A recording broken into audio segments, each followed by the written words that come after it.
अस्सलामु अलैकुम वरहमतुल्लाहि वबरकातुह। Assalamu alaikum to all of you. My name is Maya Sasane. I'm staying at Vashi, Navi Mumbai. And my question is, why respected prophets and spiritual scripts were sent to Mid-Asia and nearby Europe, and why not to India? बहन का सवाल है कि profits mid Asia में भेजे गए हैं, Europe में भेजे गए, दिगर मुमालिक में भेजे गए, इंडिया में क्यों नहीं भेजे गए? इंडिया में क्यों नहीं? कुरान मजीद में साफ तौर पे लिखा है, साफ तौर पे सूरह रअद में सूरा नंबर 13 आयत नंबर 7 में, वली कुल्ली कौमिन हाद, हमने हर कौम में हिदायत देने वाला भेजा है। साफ तौर पे लिखा है कि अल्लाह सुब्हाना व तआला ने हर कौम में पैगंबर भेजा। और हदीस में आता है कि मोहम्मद सल्लल्लाहु अलैहि वसल्लम फरमाते कि अल्लाह सुब्हाना व तआला ने सारी दुनिया में 1,24,000 पैगंबर भेजे, लेकिन नाम से जिक्र कुरान मजीद में सिर्फ 25 का है। नाम से जिक्र कुरान मजीद में सिर्फ 25 का है, लेकिन कुरान मजीद में अल्लाह ताला फरमाते हैं सूरह निसा सूरा नंबर 4 आयत नंबर 164 में कि कुछ पैगंबर के बारे में हम जिक्र करते हैं, कुछ पैगंबर के बारे में नहीं। तो सारे पैगंबर का जिक्र करना कुरान मजीद में ज़रूरी नहीं, तो ये कुरान मजीद इतनी बड़ी किताब हो जाती, बिल्डिंग से भी बड़ी। इतनी छोटी किताब जब आज अक्सर इंसान नहीं पढ़ते, तो अल्लाह ताला ने ये कुरान मजीद टेलीग्राफिक मैसेज, शॉर्ट में इंसानियत को हिदायत दी है। It's a telegraphic message. लेकिन इसमें यह कहा गया है कि हर कौम में हमने पैगंबर भेजा, हर कौम में, ताकि कोई ये नहीं कह सके कि मुझे पैगाम नहीं मिला। इंडिया में भी अल्लाह ने पैगंबर भेजे हैं, नाम से हम उनका जिक्र नहीं जानते, नाम से उनका जिक्र कुरान मजीद में नहीं है। लेकिन एक बात मैं ज़रूर कहना चाहूँगा कि जितने पैगंबर, आखिरी पैगंबर मोहम्मद सल्लल्लाहु अलैहि वसल्लम के पहले आए, उनका पैगाम महदूद था सिर्फ उन लोगों के लिए जहाँ उनने पैगाम दिया। जितने पैगंबर भी आखिरी पैगंबर मोहम्मद सल्लल्लाहु अलैहि वसल्लम के पहले आए, उनका पैगाम महदूद था सिर्फ उन लोगों के लिए। लेकिन क्योंकि मोहम्मद सल्लल्लाहु अलैहि वसल्लम आखिरी पैगंबर है और इसके बाद कोई भी पैगंबर नहीं आएंगे, इसका जिक्र है सूरह अहज़ाब में सूरा नंबर 33 आयत नंबर 40 में कि मोहम्मद सल्लल्लाहु अलैहि वसल्लम आखिरी पैगंबर है। इसीलिए मोहम्मद सल्लल्लाहु अलैहि वसल्लम सिर्फ अरबों या सिर्फ मुसलमानों के लिए नहीं भेजे गए थे, वो सारी इंसानियत के लिए भेजे गए थे। कुरान मजीद में लिखा है सूरह अंबिया में सूरा नंबर 21 आयत नंबर 107 में, वमा अरसलनाका इल्ला रहमतल लिल आलमीन, कि हमने तुम्हें भेजा सारी इंसानियत के लिए, सारे जहां के लिए, सारे आलमीन के लिए।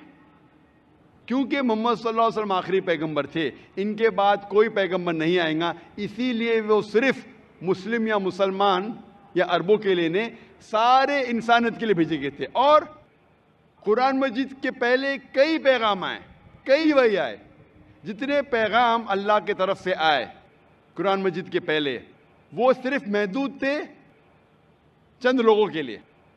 लेकिन क्योंकि कुरान मजीद अल्लाह का आखिरी कलाम है, वो सिर्फ अरबों या मुसलमानों के लिए नाजिल नहीं किया गया था, वो सारे इंसानियत के लिए नाजिल किया गया है। और इसका जिक्र आता है सूरह इब्राहिम में सूरा नंबर 14 आयत नंबर 52 और सूरह बकरा सूरा नंबर 2 आयत नंबर 185 में कि हमने ये कुरान सारी इंसानियत को हिदायत के लिए नाजिल किया है। तो इसीलिए आज कुरान और मोहम्मद सल्लल्लाहु अलैहि वसल्लम का पैगाम सिर्फ मुसलमानों या अरबों के लिए नहीं, पहले जितने पैगंबर आए, जितने भी अल्लाह के कलाम भेजे गए, वो सिर्फ महदूद थे कुछ लोगों के लिए।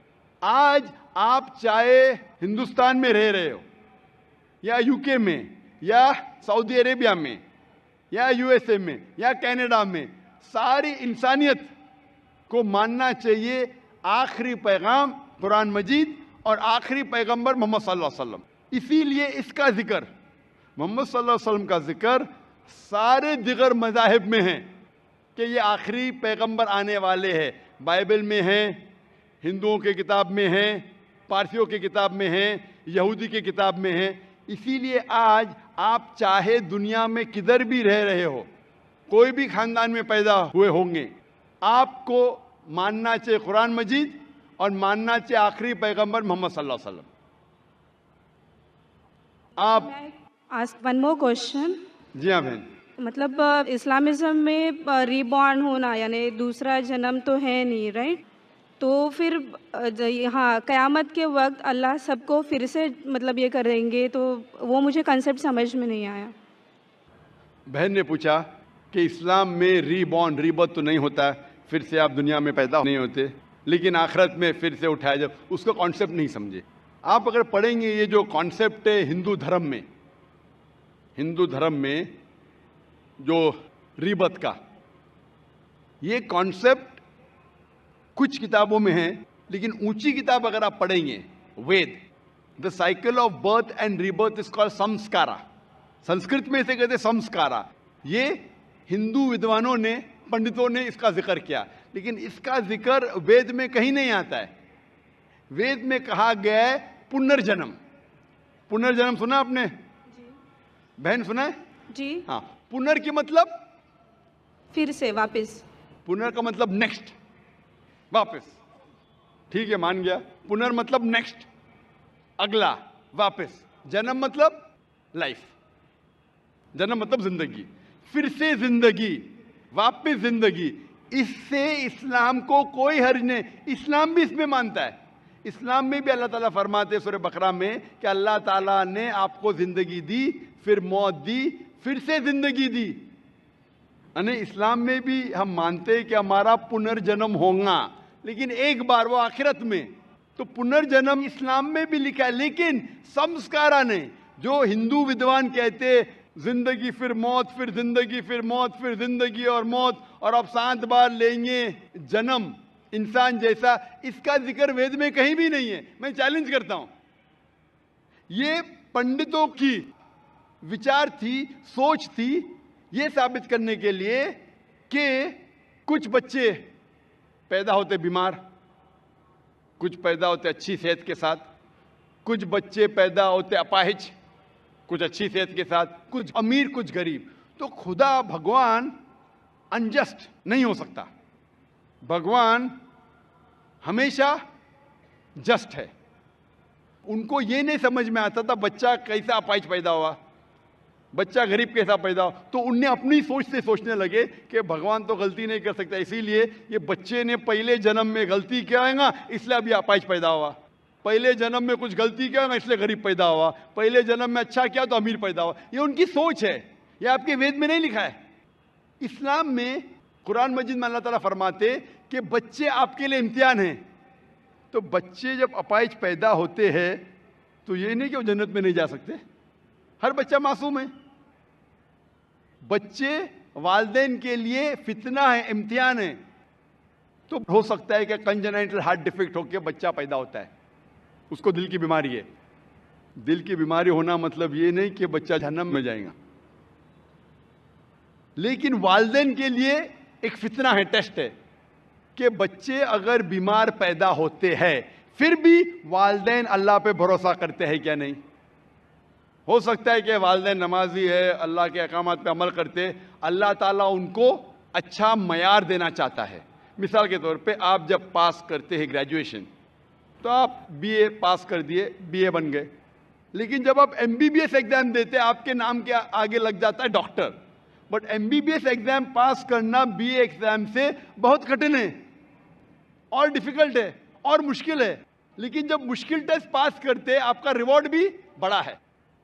तो अगर बच्चे अपाहिज पैदा होने के बाद फिर भी वालिदैन अल्लाह पे भरोसा करते तो अल्लाह ताला हो सकता है उनको जन्नत फिरदौस देना चाहता है। जन्नत में भी लेवल है। तो ये टेस्ट कर रहा है अल्लाह। किसी को गरीब पैदा करता है, किसी को अमीर पैदा करता है। अमीर या गरीब से आप जन्नत में नहीं जा सकते, बनिस्बत अमीर आदमी को जन्नत में जाना और मुश्किल है, क्योंकि उसका इम्तिहान और कठिन है, डिफिकल्ट है। क्योंकि अमीर को चैरिटी देने का होता है, गरीब को चैरिटी नहीं देने का। ज़कात के अंदर गरीब को फुल मार्क्स 100 आउट ऑफ 100। अमीर हो सकता है बोलेगा मैं नहीं दूंगा तो 0 मिला, हो सकता है वो आधा दे रहा है तो आधे मार्क्स मिलेंगे। गरीब को 100 आउट ऑफ 100। हम कहते हैं गरीब है, गरीब कि और चांसेस है जन्नत में जाने के लिए। हम कहते रहे गरीब इंसान है, ये हमारी सोच है। अल्लाह ताला इम्तिहान ले रहा है। अल्लाह ताला कहता है कि दौलत एक इम्तिहान है।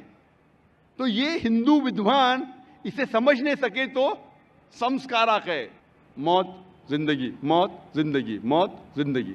लेकिन वेद में लिखा है पुनर्जन्म, एक बार आप इस दुनिया में आएंगे, इसके बाद आपकी मौत आएंगी, फिर से उठाया जाएगा आखिरत के दिन पे, और उस दिन आपका हिसाब किताब होगा। फिर अल्लाह ताला आपका हिसाब किताब लेंगे कि जो अल्लाह ने इंसानों से फरमाया था कि एक खुदा में मानो, आपने खुदा में माना कि नहीं, बुत परस्ती मत करो, आपने किया कि नहीं, आखिरी पैगंबर मोहम्मद सल्लल्लाहु अलैहि वसल्लम ने मानो, आपने माना कि नहीं, आपने सलाह पढ़ी क्या नहीं, आपने चैरिटी दी क्या नहीं, आपने रोज़ा रखा कि नहीं। तो ये अल्लाह ताला हिसाब किताब करने के बाद आपको ग्रेस मार्क भी दे सकते। उसके बाद फिर फैसला करेंगे कि आप इस इम्तिहान में सफल हुए क्या नहीं। सफल होंगे तो जाएंगे स्वर्ग में, जन्नत में। अगर सफलता नहीं पाएंगे तो आप नरक में जाएंगे, जहन्नम में जाएंगे।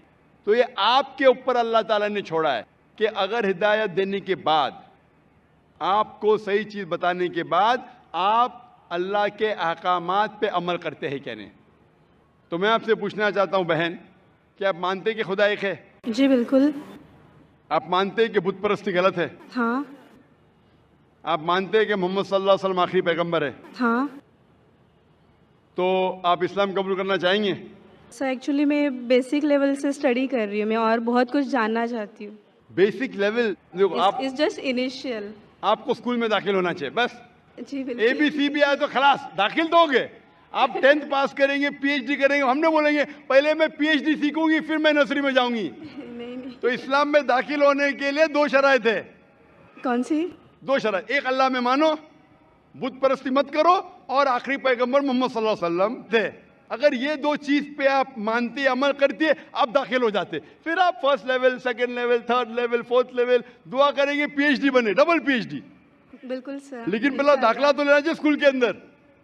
मेरा बेटा बोलेगा मुझे डॉक्टर बनने का है, फिर मैं स्कूल में जाऊंगा। पहला स्कूल तो पास करो फिर डॉक्टर बनो। तो आप चाहेंगे कि स्कूल में दाखिल हो? जी बिल्कुल। आप चाहते हैं इस्लाम कबूल करें? हाँ, बट कुछ वक्त लगेगा मुझे उसके लिए। नहीं, अमल करना अलग बात है। अगर आप मुस्लिम बन गए तो नहीं कि 100% आपको, 100% तो मैं भी नहीं करता हूँ, मैं कोशिश करता हूँ। सही बात है, हम लोग इंसान है 100% ना। मैं बिल्कुल सही, बिल्कुल सही। आप तो माशाल्लाह, आप कह रहे कि आप शुरू किए, मुझे तो लगता है कि आप तो माशाल्लाह ग्रेजुएट हो गए। आपने कहा आप इंसान है, बिल्कुल सही, क्योंकि मैं भी इंसान हूँ। मैं नहीं कह सकता अरे मैं दावा कर सकता अरे मैं तो बहुत अच्छा मुस्लिम हूँ 100% तो मैं भी नहीं हूँ। मैं तो अल्लाह से दुआ करता हूँ कि जो भी थोड़ा बहुत मैं उसकी राह में कर रहा हूँ उसे कबूल फरमाए। तो पहले दाखला तो ले, हमें पता नहीं कितनी जिंदगी हमारी है।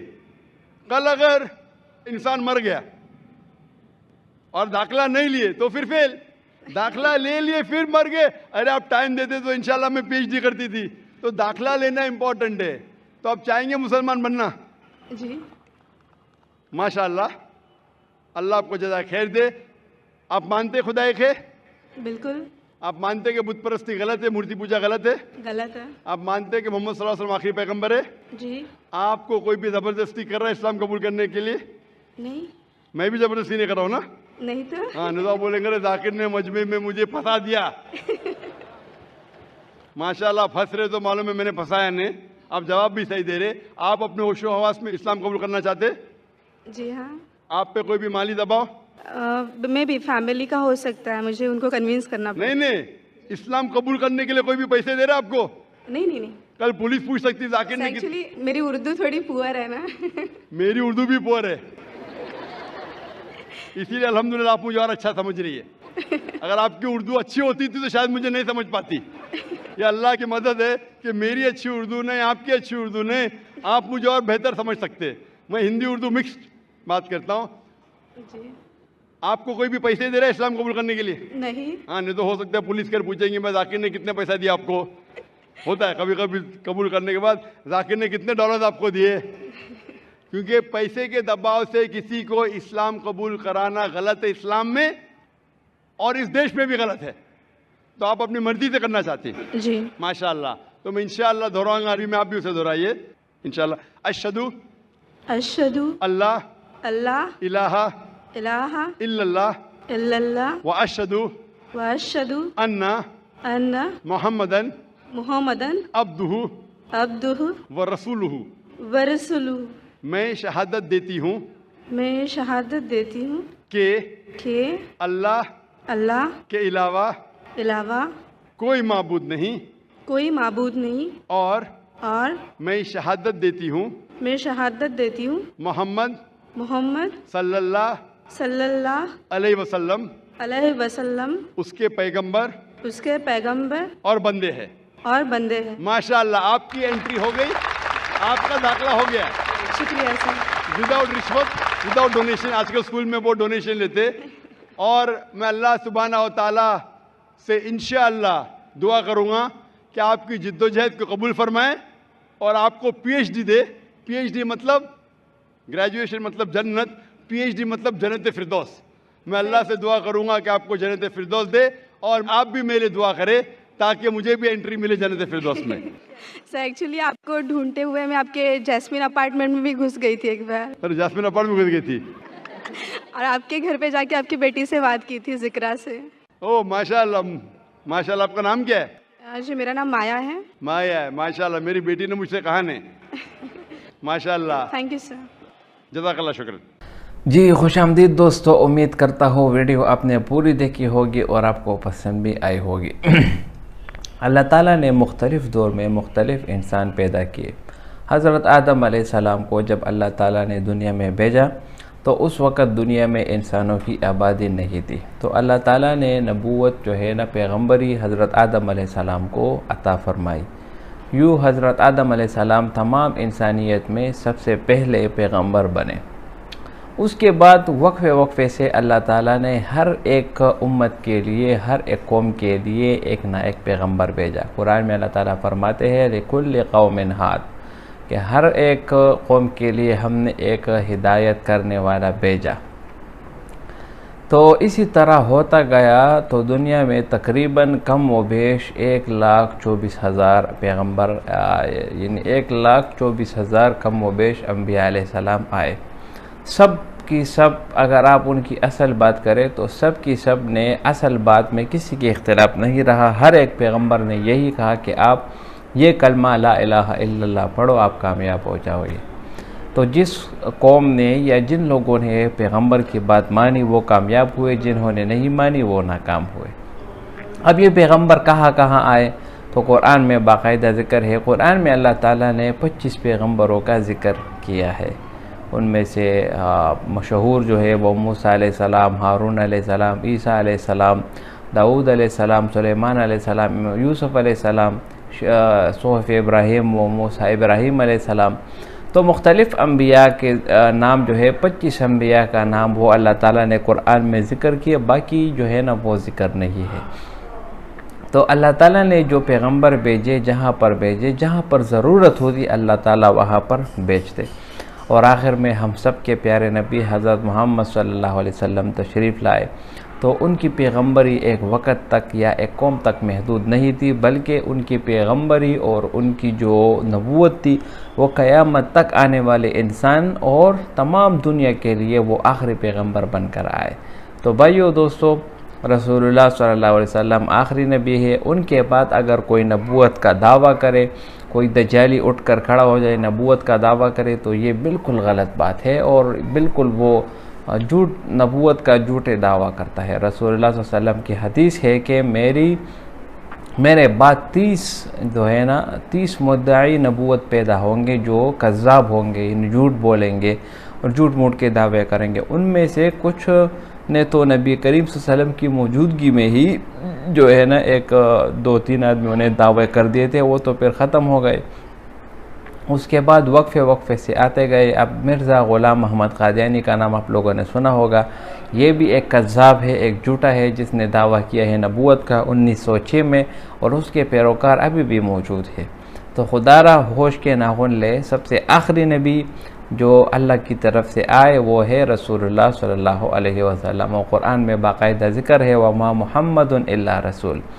तो सवाल तो आप लोगों ने जाना, उसका जवाब भी डॉक्टर जाकिर नाइक से जाना। तो ये किसी का काम नहीं, किसी कौम का काम नहीं, ना किसी की पसंद का काम है, बल्कि ये सिर्फ़ और सिर्फ अल्लाह की तरफ से है। अल्लाह की तरफ से अल्लाह जो चाहे अल्लाह ताला उसको जो है ना नबूवत के लिए मुंतखब फरमाते हैं, और जिस जगह पर चाहे वहाँ पर अल्लाह ताला उसको भिजवा देते हैं।